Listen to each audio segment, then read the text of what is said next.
Good morning, everybody. Welcome to day 16 of the Democrat shutdown. The Schumer shutdown is very real and very painful for real Americans. We're going to share a little bit about that situation with you this morning, and then get an update on one specific segment regarding Homeland Security and what that's doing for the security of our country.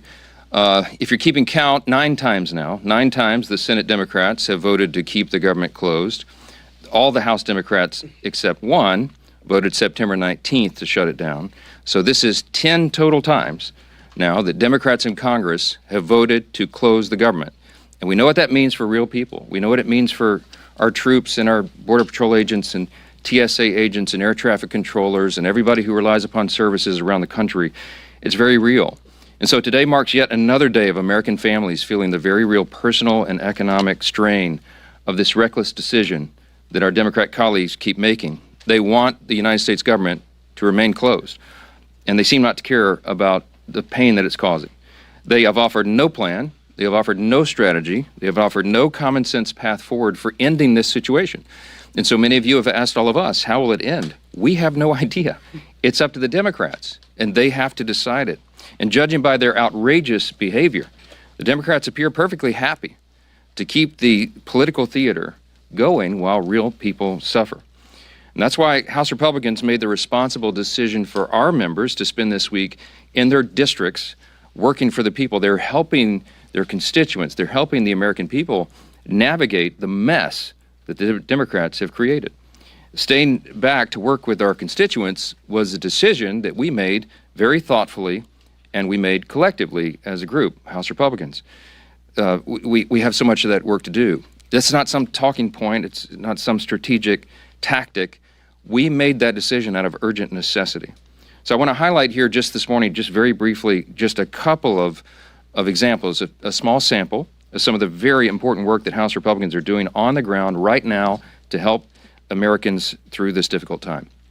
In the state of Michigan, for example, our members are sitting down with veterans, men and women who risked their lives for our country, and they're struggling now because the services they depend on, health services, for example, have come to a halt thanks to the Schumer shutdown. So in Michigan, our Republicans from the House are there working through those situations. In Texas, many of our Republican colleagues have met with some of our brave Border Patrol agents down on that southern border who are still reporting for duty without a paycheck.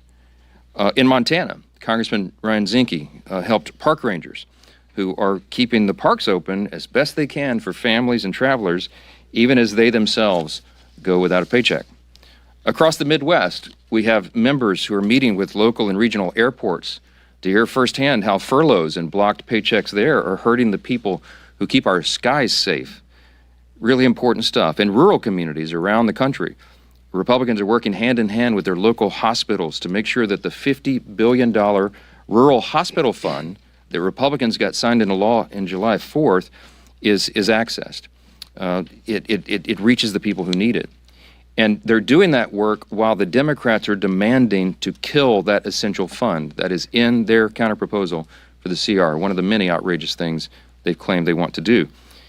And everywhere across America right now, we're helping small business owners and farmers and ranchers and service coordinators navigate frozen loans and delayed emergency funds and growing uncertainty about how to keep serving their communities. So all across the country, Republicans are dealing with the very real and painful consequences facing real Americans. Now, that's happening on the Republican side. And what's happening on the Democrat side? You can see it for yourself. Compare what I just told you with what they're doing. Look at their own behavior. Look at their actions. Don't listen to the words that people are saying. Look at what they're doing. Chuck Schumer and Democrats over the last 10 days, here's a small sample of their activity, okay? We've seen performative stunts and TikToks and photo shoots across every inch of this Capitol. We've seen Democrats actually toast themselves on the balcony of the DCCC last night, while their colleagues voted in the Senate to keep the government closed for the 10th time. We've seen not one but two failed publicity stunts right outside my own office, the latest of which ended in a congresswoman storming the entrance and berating a Capitol police officer who, by the way, is protecting her without pay. And last night, we even saw, I didn't see it, many of you saw it, CNN host the first socialist town hall where Bernie Sanders and AOC said the quiet parts out loud. They don't know what they want to end this shutdown. They couldn't provide a single viable solution for the mess that they themselves have gleefully created. And by the way, those are the real leaders of the Democrat Party. We all know it, AOC and Bernie. Good luck with that. And amid all that, Chuck Schumer is actually bragging that every day gets better for his party. As you know, that is his words, not ours. All this would be laughable if it didn't come at the cost of American families, and it really is deadly serious. If it were up to Republicans alone, we would not be in this mess. We'd be up here negotiating and debating openly and transparently on the issues impacting Americans' lives. But as I've said repeatedly, Democrats slammed the brakes on legislative business when they decided to shut down the government for their partisan political purposes. The progress we made on appropriations and the conversations that were underway on the COVID-era Obamacare subsidies and all those issues, all that sits at a standstill until Democrats reopen the government. As soon as 5 Senate Democrats come to their senses and break ranks and turn the lights back on, House Republicans are anxious to get back to legislative session and to pick up our unfinished business. We have a lot yet to do. Until then, I'll continue to share the facts from this podium every morning to try to get this message directly to the American people. Republicans will continue serving on the job in our communities on behalf of the American people that we represent. I'm going to conclude this morning by saying this again. There's an incredible contrast right now between the two parties that could not be more clear. As we say here every day, this is not your grandfather's Democratic Party. It truly has become the far left, Marxist left, that are running that whole operation.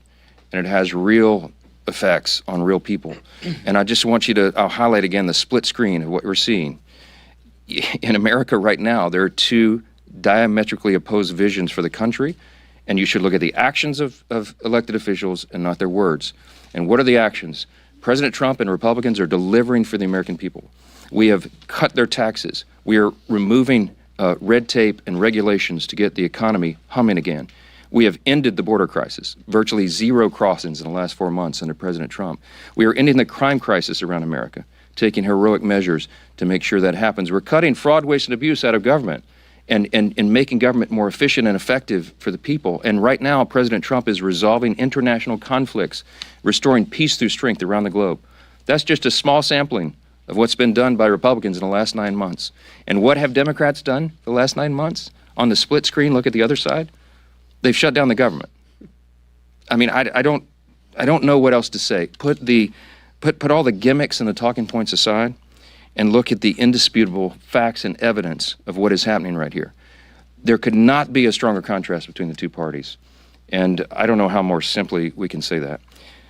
With all that, I'm really happy to introduce our good friend from New York. Chairman Andrew Garbarino is the chair of our House Committee on Homeland Security, and he's here with us this morning to tell us a little bit more about the grave consequences of the Democrat shutdown on America's national security. It could not be more serious than it is right now. Andrew, go ahead. Thank you, Speaker. Sure. Thank you, Speaker, and Leader Scalise and Chairman McClain. Thank you all for being here today. The Senate Democrats' decision to shut down this government for cheap political points lacks any common sense and is undermining the Department of Homeland Security's core mission, as well as the people tasked with upholding it. Nearly 95% of DHS's workforce is considered essential, and that's rightfully so. But that means they're at work right now, and they're not getting paid. More than 63,000 CBP personnel, including U.S. Border Patrol, are continuing their steadfast commitment to securing our borders. More than 61,000 TSA personnel are continuing their mission to protect the traveling public and keep the skies safe. More than 8,000 Secret Service personnel are still carrying out their no-fail mission to safeguard our nation's leaders. More than 49,000 U.S. Coast Guard personnel are serving to protect our maritime borders. I'm grateful that President Trump and Secretary Noem are taking steps to ensure that the Coast Guard personnel are getting paid, just like our military during the shutdown. And I appreciate the department's continued work to support frontline law enforcement officers. I think, though, it's also very vital that we ensure that TSA security officers are compensated as well. Just because the government shut down doesn't mean people aren't still flying. We owe all of these men and women at DHS a debt of gratitude for their continued service. But the shutdown is not just about personnel. It's undercutting our homeland security posture. A lapse in government funding prevents DHS from moving forward with critical new investments that enable us to stay ahead of rapidly evolving threats. New contracts are put on hold, and proactive engagements with security partners are postponed. Shutdowns also disrupt the disbursement of vital grants from the Homeland Security Department to our state and local law enforcement partners. This undermines preparedness efforts and makes our communities less safe. Voting against the CR also, the Democrats have allowed crucial DHS authorities to expire. One of those is the Cybersecurity Information Sharing Act of 2015. Without that, 90% of our critical infrastructure is owned by private companies. They can't communicate with us right now. They can't tell us when there's a cyber attack because this lapsed. Every second we go without the ability for them to share that information makes us less safe. They've also the counter drone authority has also lapsed. That was in the CR. Without this in place, agencies may not be able to swiftly take down malicious drones before they threaten U.S. airspace. There are dozens more. In short, this shutdown is making our country less safe. And I implore Senate Democrats to do the right thing and reopen the government now. With that, I would like to bring up Leader Scalise. Thank you. Well, you just heard a very stark, grim reality from Chairman Garbarino of what Chuck Schumer's shutdown is doing to our nation's ability to protect the homeland. The Department of Homeland Security is one of the most critical in terms of our ability to keep Americans safe here at home. And they're doing incredible work. And, you know, fortunately, like Chairman Garbarino said, 95% of the employees are deemed essential, but they're on the job not getting paid. But beyond that, he also pointed out grants are not going out. The sharing of information on things like cybersecurity is not happening. These are real devastating consequences of Chuck Schumer's shutdown. And nobody on the Democrat side can still articulate the reason why they're doing it beyond the obvious. And the obvious reason is Chuck Schumer being scared for his political future. Scared from who? From AOC. And last night, as the speaker mentioned, we saw two of the Democrat Party leaders, Bernie Sanders and AOC, at a forum, town hall, whatever you want to call it, on CNN. And they were laughing, they were guffawing like it's some kind of game. In fact, when AOC was pressed to say, what is it that y'all are shutting the government down over? She couldn't even give an articulate answer. This is what she said, quote, "I think we need to see ink on paper. I think we need to see legislation. And I think we need to see these things passed on the floor of the House and Senate and signed by the president." Can anybody tell me what she's talking about? I mean, they filed an alternative bill that everybody knows is not serious, $1.5 trillion in new spending to do, among other things, to gut the Rural Hospital Fund, the $50 billion that we put in place, the largest investment in rural hospitals in our country's history. They want to gut that to give free health care to illegals. That's not going to happen, and that's not a serious proposal. But in fact, when you get back to the heart of the question, and that is Chuck Schumer fighting for his political life in New York, they did ask AOC that question. You know, are you going to primary Chuck Schumer?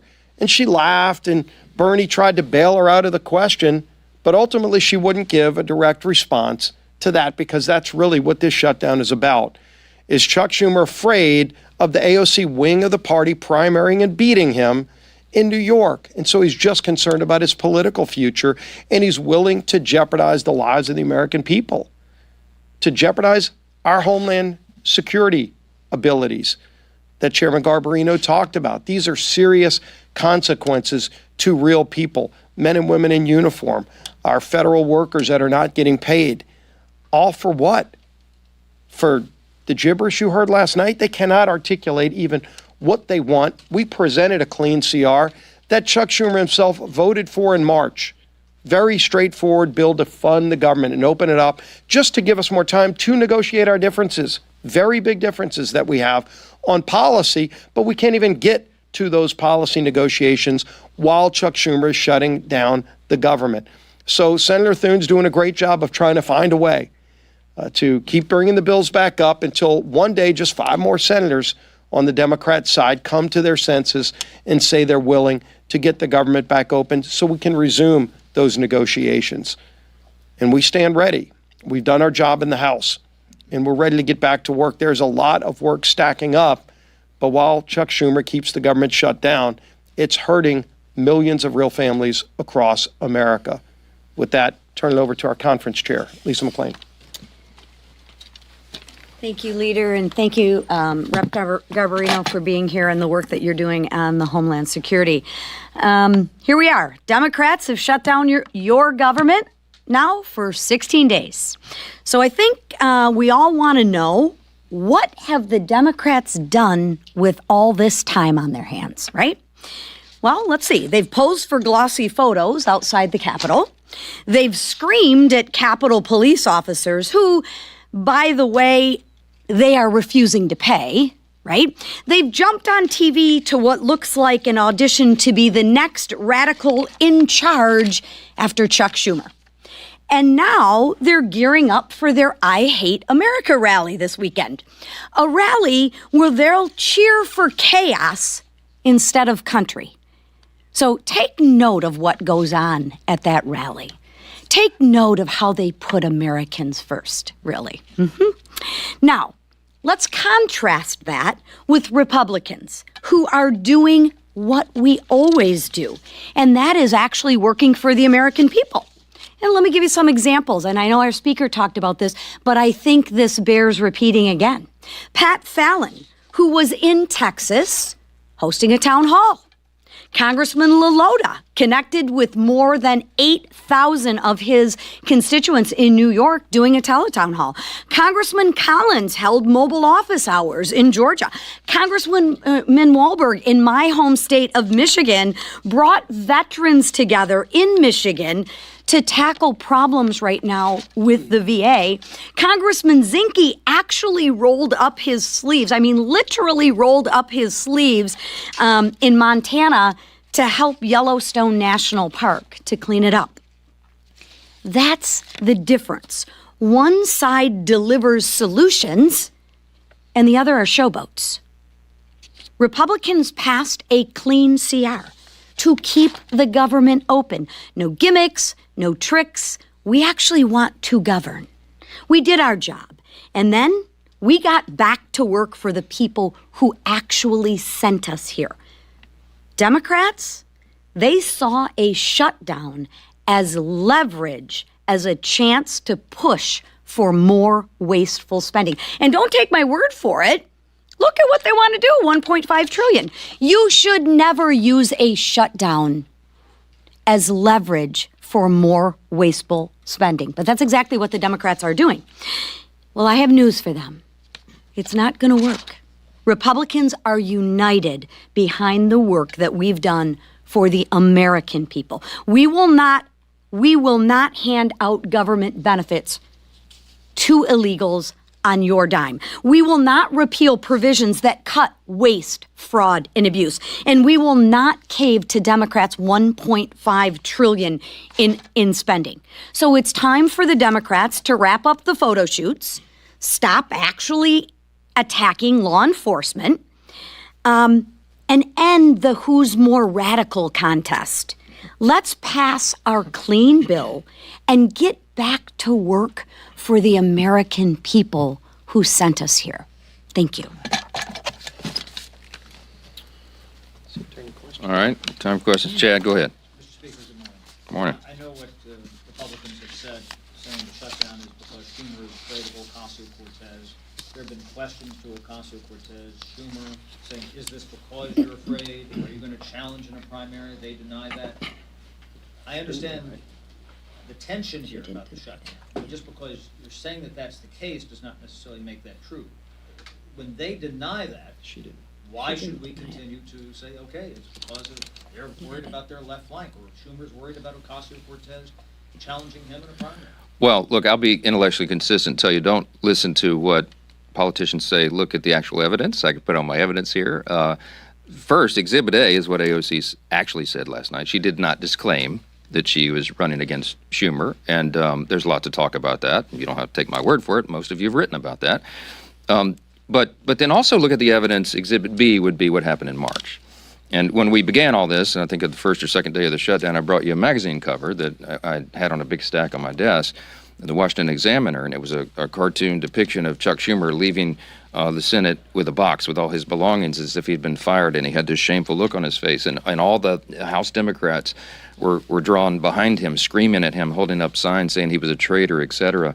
And that's the abuse he took from the far left corners of the base after he did the right and responsible thing, by his own words, not mine, the right and responsible thing to pass the continuing resolution in March. We have the identical product on the table today. What has changed?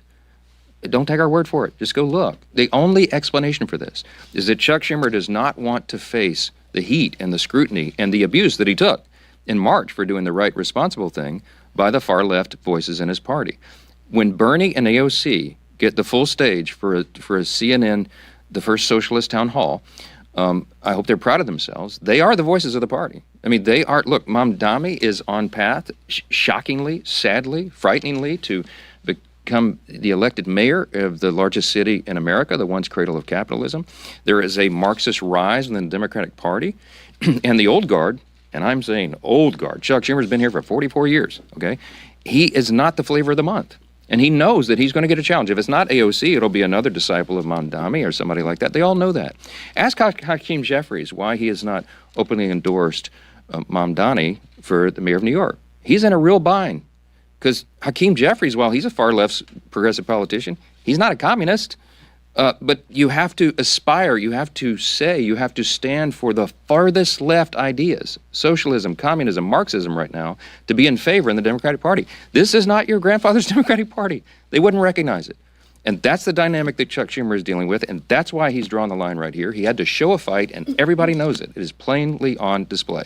Yes? News broke this week of the racist Hitler-loving group chat among young Republicans, including Vermont State Senator, and then an American flag with a swastika was found in a Republican congressman's office this week. Are you worried about that extremist pro-Hitler sentiment among the party's young Republicans? No. Look, obviously we roundly condemn any of that nonsense, and the Young Republican or the organization, whoever that, I don't know who any of these people are, I never heard of them. Somebody posted a photo of me standing next to these guys. We were in tuxedos. Obviously, I think it was at the inauguration, and people were just coming up and asking for selfies with 1,000 of them. I don't know. I never heard of that person in my life. But whoever these young people are, and whatever they're saying, if it's true, we obviously condemn that. And the organizations involved are dealing with that. That's my understanding. With regard to the swastika thing, this happened last night. A Republican congressman, allegedly one of his staffers had something in the background or something in a Zoom. That's what I heard this morning. He says that that's not his, and there's a proper investigation ongoing, and the congressman did exactly what he should have done, and that is report it. It's under investigation, and I can't comment on it any further until that's done, but I will say, obviously, that is not the principles of the Republican Party.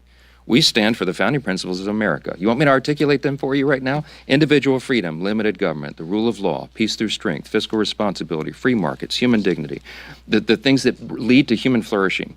We have stood against that. We fought the Nazis. We defended that evil ideology. We roundly condemn it, and anybody in any party who espouses it, we're opposing that.